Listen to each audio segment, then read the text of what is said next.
For this first episode in our new YouTube short film series, we headed to Saxony. The Saatgut Plausic farm lies on the outskirts of the city of Leipzig in eastern Germany. Its location presents lots of opportunities, but also poses some big challenges. We'll introduce you to each aspect of the farm business in this multi-part video series.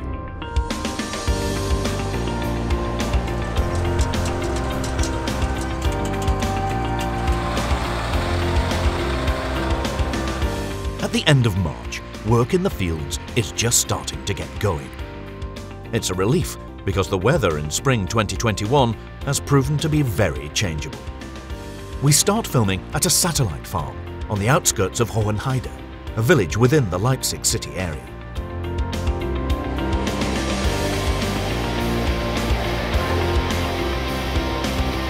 Two of the farm's 3 Amazon plant protection sprayers are in operation here today.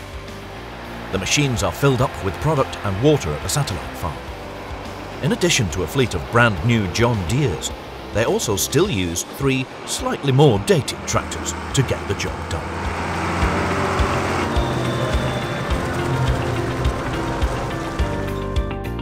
Fabian is working on a field to the west of Hohenheide today. The 135-hectare field will keep him busy for a few hours. This combined treatment is used to shorten the canola plants, supply them with micronutrients and protect them from pests all in one go.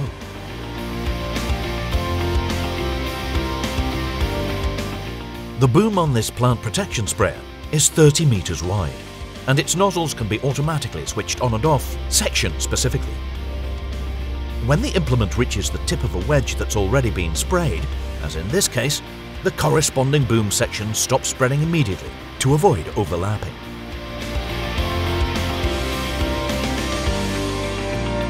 At the other side of Hohenheide, Fabian's colleague is applying a pre-emergence treatment after the sugar beet has been sown.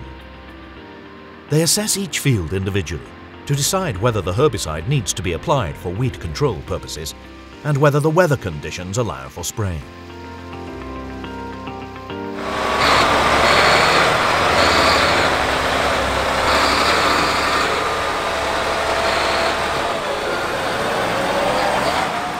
To the northeast of the farm, the team is busy with tillage and fertilization. This is also where we can see the brand new John Deere 8RX at work. The 370 model has up to 407 horsepower and is currently the second most powerful tracked tractor in the series.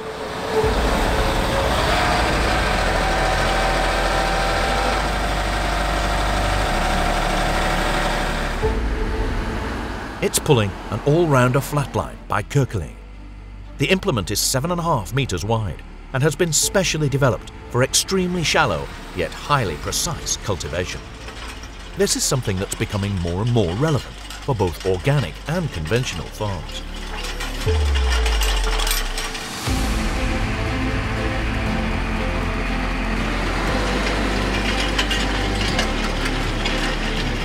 The all-rounder flatline has 6 beams and is equipped with 4 support wheels to guide the machine along ultra precisely at a working depth of 5 to 6 centimeters, as you can see here.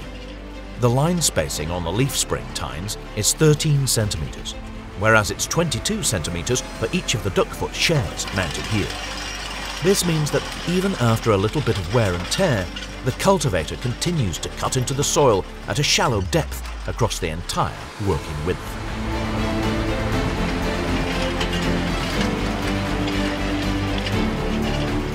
In order to improve a field's health after a catch crop, as in this case for example, or even after growing canola, an implement like the all-rounder flatline can be used to help reduce the number of times a herbicide is applied, and to deal with weeds and volunteer seeds from the previous crop. On this farm, for instance, catch crops that have been killed off by frost are just run over once with a knife roller, followed by the all-rounder flatline, then the following crop, such as maize, is sown directly without any deep tillage.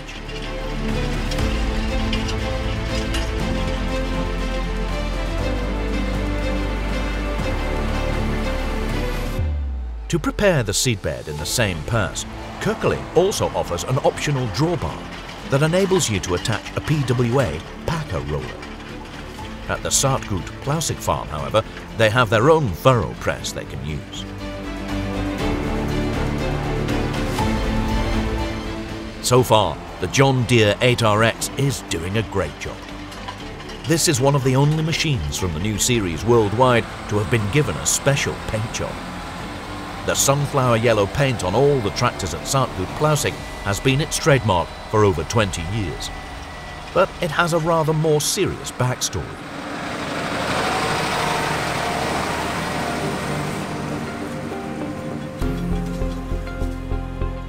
Around 50% of their fields are either inside or just outside the Leipzig city area, or they border onto the huge industrial sites on the outskirts of the city. This means that the team comes into contact with the local population on a daily basis, either on the road or at the edge of the fields. They choose to approach this with full transparency and community spirit. For example, they use email newsletters to inform the local residents about upcoming work in the fields and to welcome groups of visitors to the farm on a regular basis. There's also a detailed presentation available online, and of course their distinctive vehicles and uniforms.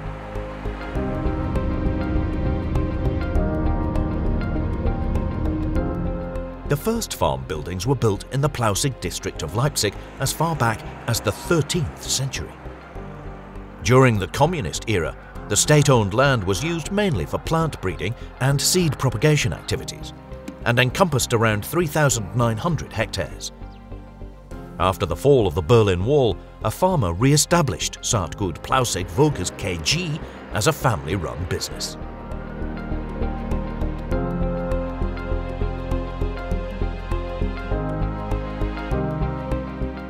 Nowadays, just over 2,400 hectares of agricultural land is farmed here, 150 hectares of which have been farmed organically since 2016. However, as Leipzig continues to expand into the land owned by the city, it swallows up enormous areas of farmland. As a result, over 800 hectares of rented land have been taken out of production over the past 25 years on this farm alone. It's a worrying trend that farm manager Jan Berthold has lived through during his 30-year career on the farm.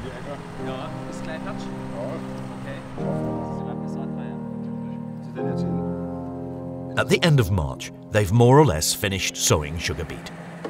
This 6R was ordered with double tyres, specially for tackling the sowing work. The outer wheels can both be turned to widen the clearance for plants during hoeing and crop maintenance work later on.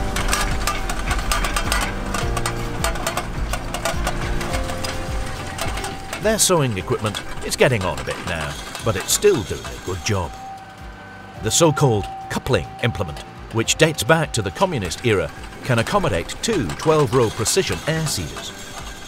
So when you've just arrived on the field, an acreage performance of up to 50 hectares in one long 13-hour day seems remarkable.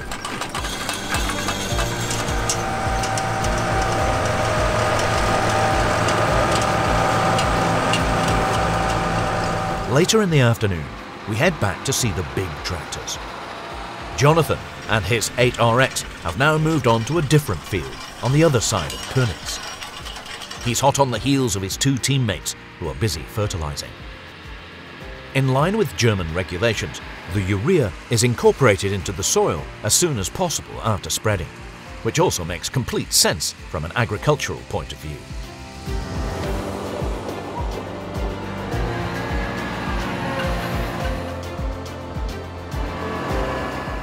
The philosophy at Saatgut Plousik is to obtain as much of their fertilizer as possible from organic sources in order to promote humus formation and revitalize soil life. As such, they obtain 70% of their phosphorus requirements and 50% of their potash requirements from nutrient partnerships with neighboring livestock farmers and a local biogas plant. In return, Saatgut Plousik provides nutrients to its partners as feed grains and grass clover lay. This Fendt 939 that Robin is using to spread chicken manure is a rental tractor which will remain in the fleet for 2021.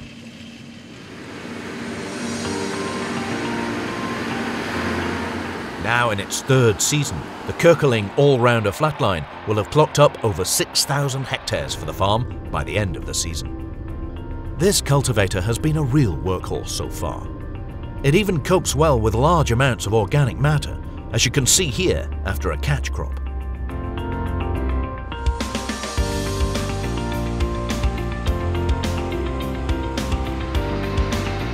The wings also adapt to ground contours by up to 4 degrees, which is nifty. So even when you're driving over dips and crests, the results are much more even. Benedikt Biermann studied agricultural economics and has been managing director of Saatgut Plausig for the past 4 years. In addition to his usual managerial tasks, he takes care of organising the plant protection and fertilisation work.